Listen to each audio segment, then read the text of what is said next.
Remue ménage. Remue ménage.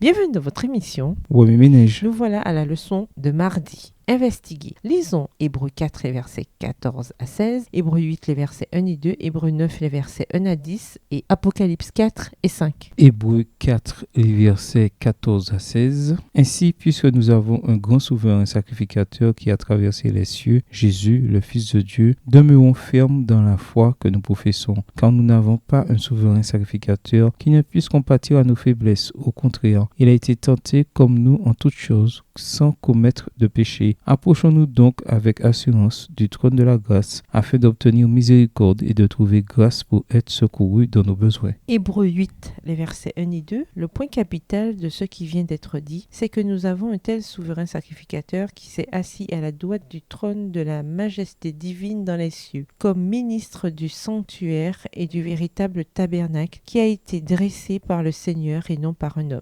Hébreux 9, les versets 1 à 10. La première alliance avait aussi des ordonnances relatives au culte et le sanctuaire terrestre. Un tabernacle fut en effet construit dans la partie antérieure, appelée le lieu saint, était le chandelier, la table et les pains de proposition. Derrière le second voile se trouvait la partie du tabernacle appelée le Saint des Saints, renfermant l'autel d'or pour les parfums et l'arche de l'alliance entièrement recouverte d'or. Il y avait dans l'arche un vase d'or contenant la manne, la verge d'Aaron qui avait fleuri et les tables de l'alliance. Au-dessus de l'arche étaient les chérubins de la gloire, couvrant de leur ombre le propitiatoire. Ce n'est pas le moment de parler en détail là-dessus. Verset 6. Or, ces choses étant ainsi disposées, les sacrificateurs qui font le service entrent en tout temps dans la première partie du tabernacle. Et dans la seconde, le souverain sacrificateur seul entre une fois par an, non sans y porter du sang qu'il offre pour lui-même et pour les péchés du peuple. Le Saint-Esprit montrait par là que le chemin du lieu très saint n'était pas encore ouvert tant que le premier tabernacle subsistait. C'est une figure pour le temps actuel, où l'on présente des offrandes et des sacrifices qui ne peuvent rendre parfait sous le rapport de la conscience celui qui rend ce culte, et qui, avec les aliments, les boissons et les diverses ablutions, étaient des ordonnances charnelles imposées seulement jusqu'à une époque de réformation. Apocalypse 4. Après cela, je regardai et voici une porte était ouverte dans le ciel. La première voix que j'avais entendue, comme le son d'une trompette, et qui me parlait, dit « Monte ici, et je te ferai voir ce qui doit arriver dans la suite. » Aussitôt, je fus ravi en esprit, et voici, il y avait un trône dans le ciel, et sur ce trône, quelqu'un était assis. Celui qui était assis avait l'aspect d'une pierre de jaspis et de sardoine, et le trône était environné d'un arc-en-ciel semblable à de l'émeraude. Autour du trône, je vis 24 trônes, et sur ces trônes, 24 vieillards assis, revêtus de vêtements blancs, et sur leurs têtes des couronnes d'or. Du trône sortent des éclairs, des voix et des tonnerres. Devant le trône brûlent 7 lampes ardentes, qui sont les 7 esprits de Dieu.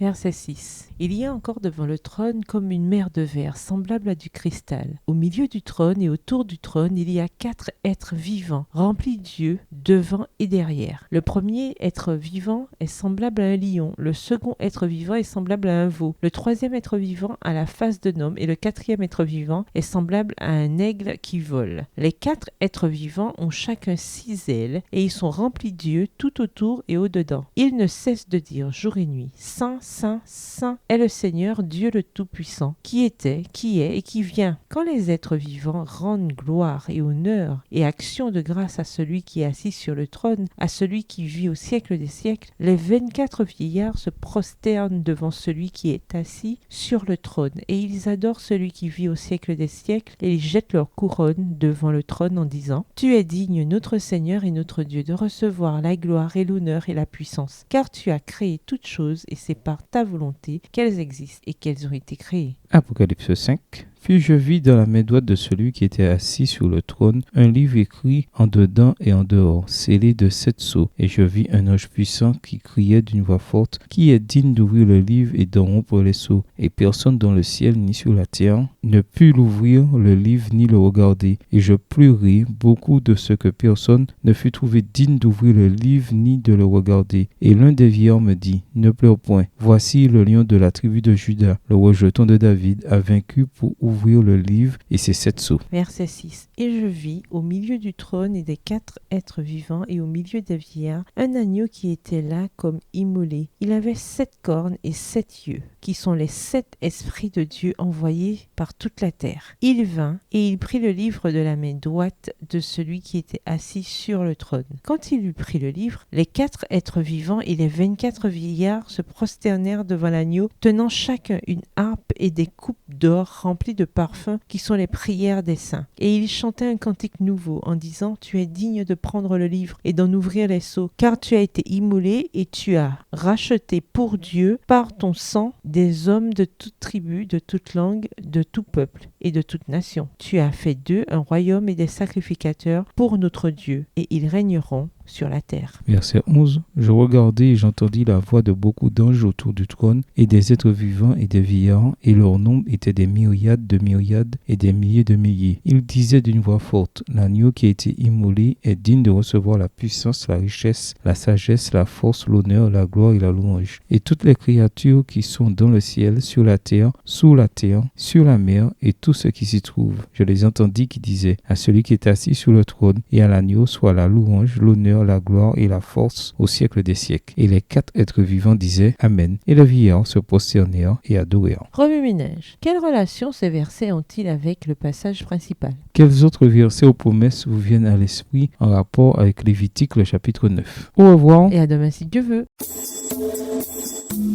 Remue ménage. Remue ménage.